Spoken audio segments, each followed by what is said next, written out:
أكد الأستاذ عبد الإله بن كيران الأمين العام لحزب العدالة والتنمية أن التغطية الصحية والاجتماعية ورش ملكي تدبره الحكومة بطريقة غير جيدة بسبب مشكل الثقة المجتمعية الذي تفتقده.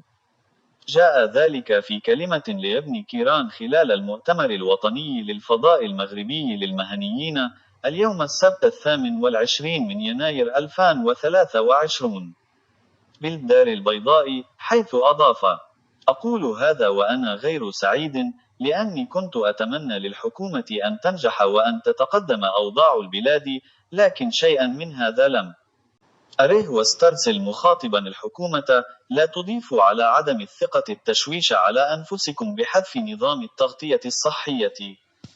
السلام عليكم، لا تنسوا الاعجاب بالفيديو والاشتراك في القناة وتفعيل الجرس ليصلك كل جديد تشجيعا لنا لنستمر بنشر المزيد إن شاء الله.